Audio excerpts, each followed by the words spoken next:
Hello friends, welcome back हो गया आपके अपने पसंदीदा चैनल कुछ क्लासेस में। मैं कुछ प्रताप और स्वागत करता हूं आपका आपके अपने पसंदीदा चैनल कुछ क्लासेस में। आज हम लेकर आए हैं आपके लिए एकलव्य सीरीज का दूसरा चैप्टर। एक टॉपिक में आपका कंप्लीट करा चुका हूं, ट्राइगोनोमेट्री। एकलव्य सीरीज में आज हम लेकर आए हैं आपके लिए वास्तविक संख्याएं, और हम बात करते हैं इस लेक्चर नंबर 1 में वास्तविक संख्याएं क्या है, वास्तविक संख्याएं क्या है, यूक्लिड विभाजन प्रमेयिका क्या होती है, प्रमेयिका और एल्गोरिथम में क्या अंतर होता है, या प्रमेय और प्रमेयिका में क्या अंतर होता है। ठीक है, कुछ हम यहाँ पर ऐसे आपको उदाहरण पढ़ाएंगे और एक्सरसाइज 1.1 का पहला क्वेश्चन और तीसरा क्वेश्चन हम यहाँ पर आपको कराएंगे, और उसी के साथ इस लेक्चर का करेंगे एंड। तो सबसे पहले बात करते हैं चैप्टर की। चैप्टर का नाम है रियल नंबर्स। रियल नंबर्स अगर हिंदी में हम कहें तो होता है वास्तविक संख्याएं। क्या होता है? वास्तविक संख्याएं। अब वास्तविक संख्याओं की परिभाषाओं की अगर बात की जाए तो कहा जाता है कि सभी परिमेय तथा अपरिमेय संख्याएं, ध्यान देना, सभी परिमेय तथा अपरिमेय संख्याएं वास्तविक संख्याएं कहलाती हैं। अब हम एक एक करके बात करते हैं परिमेय संख्याएं क्या होती हैं।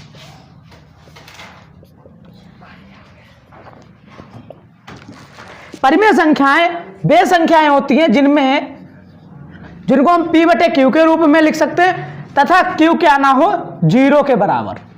जैसे 2 आपकी एक परिमेय संख्या है, 0 भी आपकी परिमेय संख्या है, क्योंकि 0/1 हम लिख सकते हैं। आपका 3/2 भी एक परिमेय संख्या है। अगर दूसरी बात हम करें कि परिमेय संख्याओं की दूसरी परिभाषा की, ये तो मेन पहली परिभाषा होगी जो आप लोग पढ़ते रहते हैं कि वे संख्याएं जिन्हें p/q के रूप में लिखा जाए तथा q क्या ना हो 0 ना हो परिमेय संख्याएं कहलाती हैं। आपको परिमेय संख्याओं का उदाहरण दे दिया। आज हम बात करते हैं परिमेय संख्याओं की दूसरी टाइप की। तो परिमेय संख्याएं में 2 टाइप होते हैं। एक होता है शांत का मतलब होता है इस स्थिति में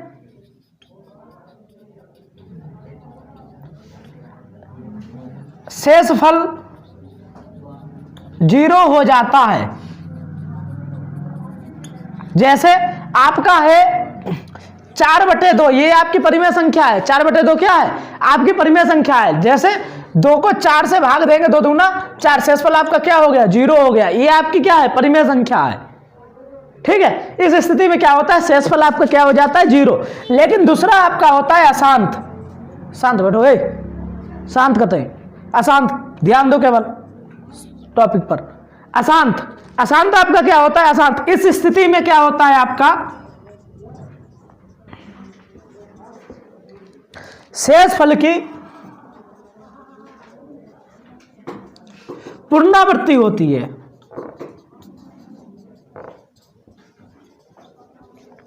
क्या कहलाती है? परिमेय संख्या। तो परिमेय संख्याएं होने के लिए 2 कंडीशन का पालन करना बहुत जरूरी है। या तो टर्मिनेटिंग हो, या तो आपकी क्या हो? Terminating but non repeating. ठीक है, अशांत होते हैं। इस स्थिति में शेषफल क्या होगा? शेषफल की पुनरावृत्ति। जैसे 1/3 है, अब 3 से 1 को भाग देंगे तो शेषफल क्या होगा? 1 पॉइंट पर जाकर आपका रुक जाएगा। 3 से 1 को जाएगा नहीं, दशमलव लगाएंगे, 0 3 3 9 1।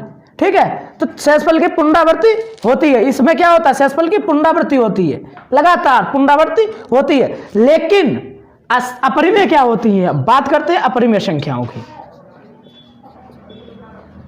क्योंकि चैप्टर में ये आ गया परिमेय तथा अपरिमेय। अपरिमेय संख्याओं की अगर अपरिमेय संख्या क्या होती है? ये अशांत होती है और अनावर्ती होती हैं। अशांत और अनावर्ती। बात करें इस स्थिति में क्या होता है? इस स्थिति में शेषफल की पुनरावृत्ति नहीं होती है, लगातार बदलता रहता, कहीं कुछ। जैसे √2 है, √2 का 0.141, ये बार बार चेंज हो रहा है, 141।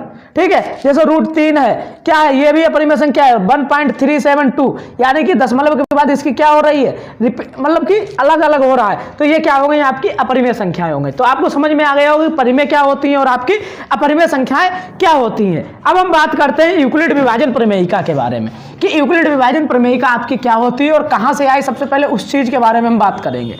तो उससे पहले हम आपको बता दें प्रमेयिका और परिमेय में अंतर। बाद में हम आपको बताएंगे यूक्लिड विभाजन प्रमेयिका कैसे बनी। प्रमेयिका और परिमेय में अंतर कुछ नहीं होता है। जैसे प्रमेयिका इसको हम बोलते हैं हेल्पिंग थ्योरम। प्रमेयिका के साथ सहायता से सिद्ध किया जाता है किसी भी तथ्य को, कथन को। लेकिन प्रमेय क्या होता है? थ्योरम होता है। इसको हम क्या बोलते हैं? थ्योरम। ये ऑलरेडी सिद्ध कथन होता है। प्रमेयिका की सहायता से हम किसी कथन को सिद्ध करते हैं, लेकिन थ्योरम हमारा क्या होता है? थ्योरम हमारा ऑलरेडी प्रूव्ड होता है। तो ये हो गया। अब हम कुछ आपको एग्जांपल देते हैं, फिर हम आपको यूक्लिड विभाजन प्रमेयिका बताएंगे कहां से आई। जैसे हमें भाग देना है 2 से 5 को, हमें भाग देना है 2 से 9 को, हमें भाग देना है 3 से 10 को। थोड़ा ध्यान देना, क्या है? 2 दूना 4, कितना बचा? 1। क्या है? 3 तिया 9, कितना बचा? 0। क्या होगा? 3 तिया 9, कितना बचा? 1।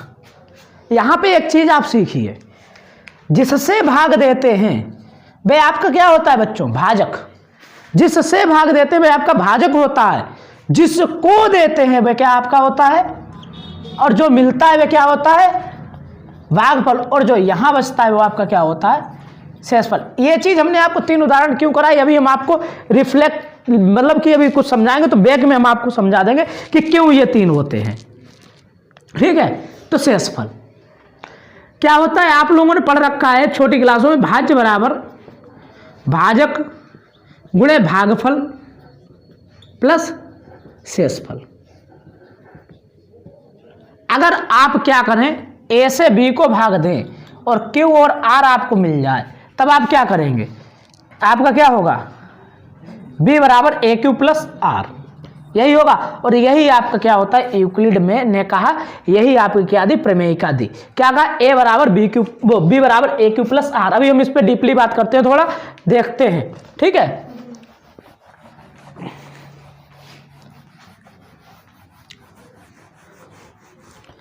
यूक्लिड ने क्या कहा कि अगर ए बराबर क्या है? B q plus r. हमने क्या किया? बी से ए को भाग दिया, हमें क्या मिला? क्यू और आर। ये कंडीशन कब होगी? प्रमेयिका। यही आपकी क्या है? यूक्लिड विभाजन प्रमेयिका। ये कंडीशन आपकी कब होगी? ये कंडीशन जब होगी जब हम किसी धनात्मक पूर्णांक को, किसी धनात्मक पूर्णांक से भाग दें, तब हमें क्या मिलेगा? तब हमें कोई एक धनात्मक पूर्णांक यहां भी मिलेगा, यहां भी मिलेगा। क्या होगा? देखो ये कंडीशन कब, अब अभी हमने आपको दिखाया था पिछले भाग में क्या दिखाया था? ये बचा था, ये बचा था। आपका शेषफल क्या होगा? आर या तो 0 होगा या 0 से बड़ा होगा, या तो इक्वल होगा या बड़ा होगा। किससे? 0 से। शेषफल 0 होगा या तो 0 से बड़ा होगा, लेकिन छोटा किससे होगा? बी से। बी से क्या होगा? आपका क्षेत्रफल। शेषफल हमेशा छोटा होगा। तो आप क्या लिख सकते हैं यहां पे कंडीशन? जो हमारा आर होता है, हमारा आर होता है वे क्या होता है? या तो 0 होता है या 0 से बड़ा होता है, या फिर बी से हमारा आर क्या होता है? छोटा।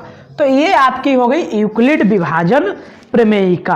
क्या हो गई आपकी? यही यूक्लिड विभाजन प्रमेयिका। अब थोड़ी बात करते हैं प्रमेयिका और एल्गोरिथम के बारे में। ठीक है, बहुत हमने शॉर्ट में आपको ये चीज़ें समझा दी है और उम्मीद करता हूँ आपको समझ में भी आ गई होंगी, क्योंकि अभी मुझे इसी लेक्चर में आपको एक्सरसाइज भी तो करानी है। अब इतना क्लियर है ना सब? एक एक कॉन्सेप्ट क्लियर हो गया। आपका वास्तविक संख्याएं क्या है, भाग के थ्रू हमने आपको यूक्लिड विभाजन प्रमेयिका सिखा दी। हमने आपको बता दिया प्रमेयिका, हेल्पिंग थ्योरम और थ्योरम में डिफरेंस क्या होता है। अब बात करें प्रमेयिका। ये आपका एक कथन है और एल्गोरिथम क्या है? इसकी सहायता से सुप्रभाषित लिखने के तरीका, जो सुप्रभाषित पदों को हम लिखेंगे वे आपका क्या होता है बच्चों? एल्गोरिथम होता है। तो ये हो गया। अब बात करते हैं HCF कैसे निकलता है।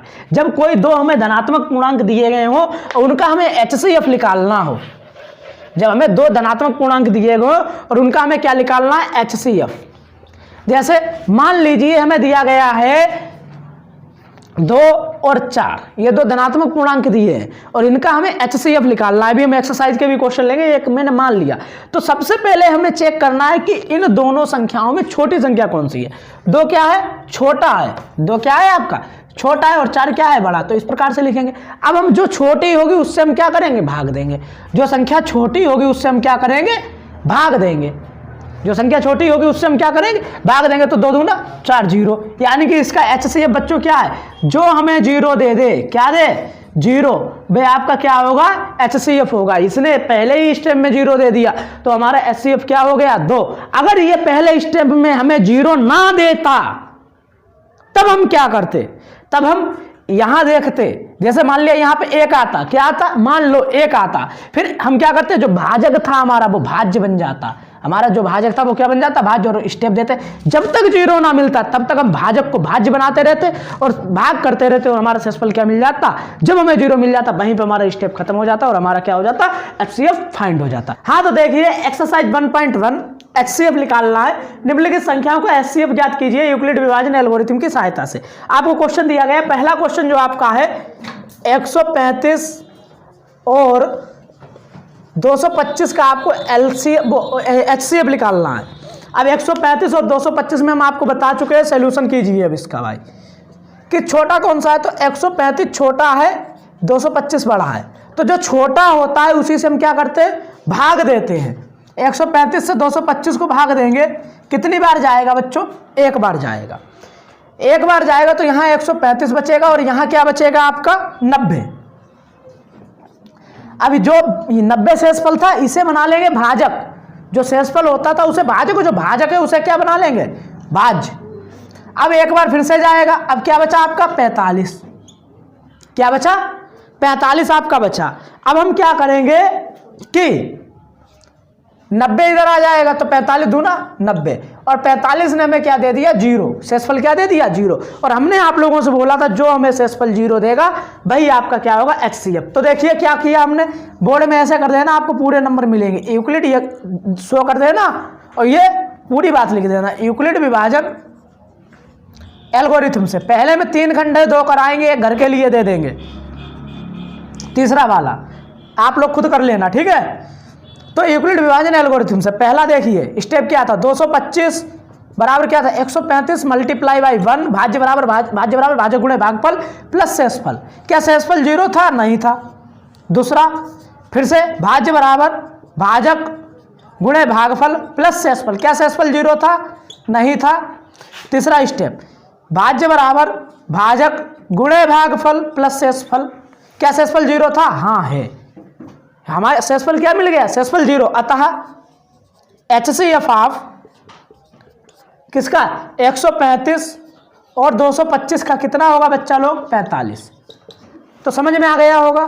जो हमें 0 दे दे, क्योंकि अब 135 से 90 को तो भाग जाता नहीं, या तो भाग चला जाता, भाग जाता नहीं तो हमने क्या किया? उसको भाजक बना दिया और जो भाजक था उसे क्या बना दिया? भाज्य। और हमने फिर से क्वेश्चन कर दिया। तो ये पहले का पहला क्वेश्चन आपका हो गया। आप लोग स्क्रीनशॉट ले लीजिए और जो बच्चे लिख रहे हैं वो अपना क्वेश्चन लिख ले, ठीक है। उसके बाद हम बात करते हैं क्वेश्चन नंबर 2 की। तो आपका क्वेश्चन 2 जो है वो आपका क्या है? देखो ये क्वेश्चन 2 आपका है 196 और 38,220 का क्या ज्ञात करना है बच्चों? HCF ज्ञात करना है। तो ये क्वेश्चन आप लोग कीजिए अभी। तो इसको मैं रफ कर रहा हूं। अब देखिए 196 क्या है? छोटा है और 3820 क्या है? 38,220 क्या है? बड़ा है। तो देखिए 38,220 को भाग देंगे किससे? 196 से। पहले 3 में जाएगा ना तो 1 टाइम्स चला जाएगा 196। कितना बचेगा आपका? यहां पर कितना बचेगा? 186 186। 2 उतार लो ऊपर से। कितनी बार जाएगा? अब आपका जाएगा 9 बार। क्या मिलेगा? 17 64। अब क्या आपका बचेगा? 900। अब फिर से 0 उतार लो। एक बार ये 2 उतारा, एक बार ये वाला 0 उतारा। 196 से 980 को चला जाएगा। हाँ चला जाएगा। कितने टाइम्स जाएगा? 5 बार जाएगा। यानी कि यही इसी ने हमें 0 दे दिया। अगर हमारे पास संख्याएं हैं तो हम पहले भाग करते रहेंगे जैसे भाग करते थे। जब हमें भाजक से छोटा क्या मिले, शेषफल, तब हम करेंगे जो शेषफल होगा उसे क्या बना देंगे, उसे क्या बना देंगे, बोलिए, उसे हम क्या बना देंगे, शेषफल जो होगा उसे भाजक, और जो भाजक था उसे क्या बना देंगे, भाज्य। समझ में आ गया होगा उम्मीद करता हूं। तो अब देखिए क्या होगा, यूक्लिड विभाजन एल्गोरिथम से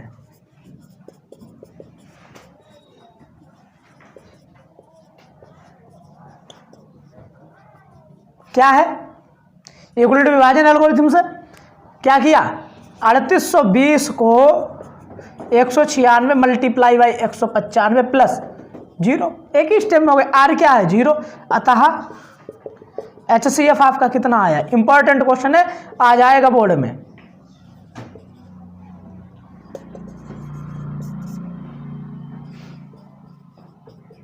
तो क्या मिला हमें, 196 ही मिला। तो समझ में आ गया होगा। तीसरा क्वेश्चन आप लोग घर से करना इसी का। तीसरा क्वेश्चन 867 और 255 का आप लोग निकाल के लाना क्या, HCF।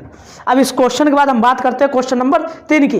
लेक्चर नंबर 2 जो अपलोड होगा ना आपका, उसमें हम आपको करा देंगे, लेक्चर नंबर 2 में आपका हम करा देंगे आपको दूसरा क्वेश्चन, और दूसरे क्वेश्चन के बाद आपको हम उसी में करा देंगे आपका चौथा और पांचवा। लेक्चर नंबर 1 में हमने आपको बेसिक बताया और HCF के ये क्वेश्चन लगवा दिए कुछ। अब हम तीसरे क्वेश्चन में भी HCF निकालना है, तो बुक मैंने उठा ली, अभी क्वेश्चन पढ़ेंगे साथ साथ हम लोग, और ये लोग उतारे ले रहे हैं तब तक। और आप लोगों को क्या करना है, ये वाला क्वेश्चन घर से करना है। तीसरा क्वेश्चन आपका हम आज कराए दे रहे हैं। नेक्स्ट लेक्चर नंबर 2 में आपका दूसरा, चौथा और पांचवा आ जाएगा, ठीक है। उसके बाद कंटिन्यूसली लेक्चर की सीरीज अपलोड होती रहेगी, साथ ही साथ ऑफलाइन बैच भी चलते रहेंगे।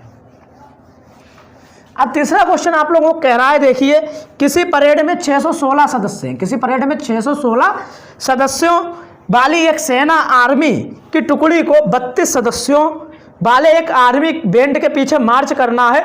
दोनों समूहों के समान संख्या वाले स्तंभों में मार्च करना है। उन स्तंभों की अधिकतम संख्या ज्ञात कीजिए। यानी कि जब समान संख्या की बात आ गई है तो वहां पे हम क्या कर सकते हैं, HCF फाइंड कर दें। तो देखिए क्या दिया गया है, पहली टुकड़ी में जवानों की संख्या कितनी है, मतलब कि परेड वाली जो आर्मी में सेना के सदस्यों की संख्या है, पहली टुकड़ी में सदस्यों की संख्या कितनी है, सॉरी पहली टुकड़ी ना लिखना बेहतर नहीं है, आप लिखिए किसी परेड में 616 सदस्यों वाली एक सेना आर्मी की टुकड़ी को, तो कुल सदस्य कितने हैं आर्मी में, 616,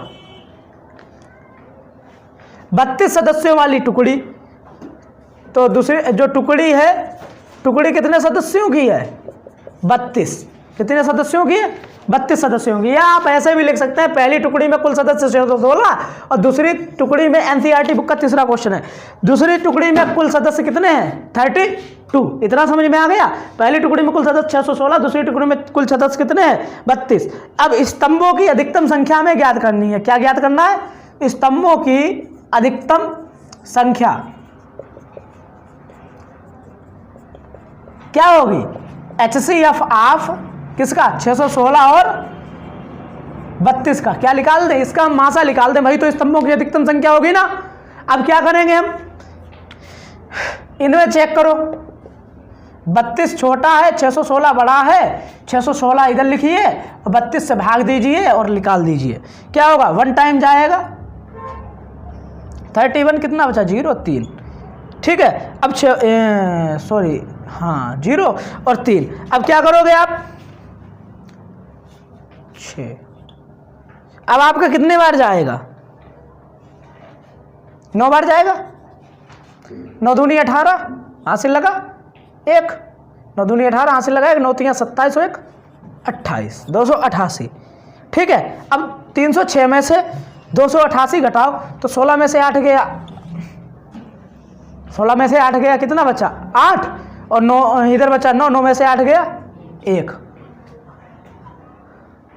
कहीं पे मिस्टेक और 616 है या 606 है, सदस्य 616 है, टुकड़ी 32 है, स्तंभों की अधिकतम संख्या HCF ऑफ 616 और 32, एक बार सॉरी 32 है ना, ये 31 लिख दिया हमने यार, 32 सेकंड 32।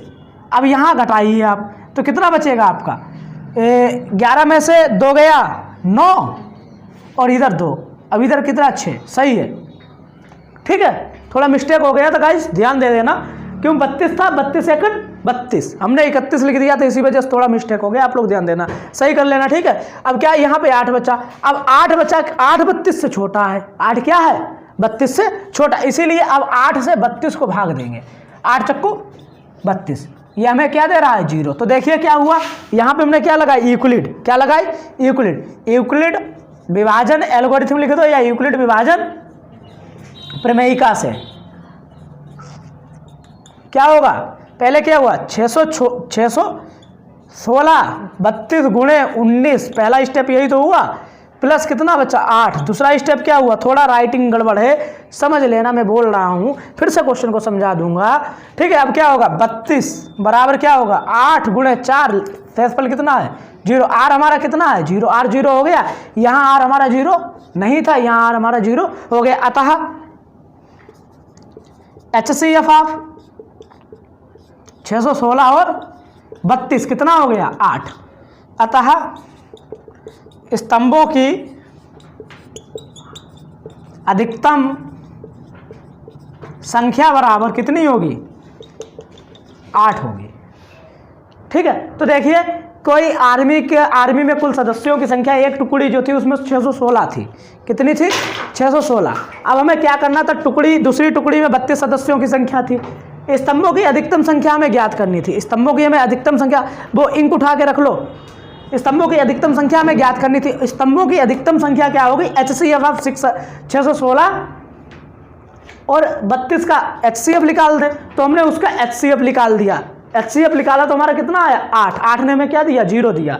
तो हमने ये स्टेप लिख दिया जो हमने HCF में आपको करने के लिए बताया, और उसके बाद आपका ये क्वेश्चन हो गया। तो आपको इस आज हमने आपको पढ़ाया है, क्या पढ़ाया है? पहला तो बेसिक, पहला क्या पढ़ाया? बेसिक के साथ साथ हमने आपको एक्सरसाइज 1.1 का पहला क्वेश्चन करा दिया, पहले के 2 क्वेश्चन कराए और तीसरा क्वेश्चन करा दिया, और पहले का तीसरा हमने आपको होमवर्क के लिए दे दिया। उम्मीद करता हूं आप लोगों को हमारा ये लेक्चर पसंद आया होगा। अगर आप लोगों को ये लेक्चर पसंद आया है तो आप लोग हमारे एकलव्य बैचेस के साथ जुड़े रहिए, तथा अगर अभी तक आपने हमारे चैनल को सब्सक्राइब नहीं किया है तो आप हमारे चैनल को सब्सक्राइब कर लीजिए, क्योंकि यहाँ पर आपको मिलते रहते हैं इसी प्रकार से मैथ्स से रिलेटेड वीडियोज। इसी के साथ करते हैं लेक्चर का एंड। जय हिंद, वंदे मातरम, जय श्री राम।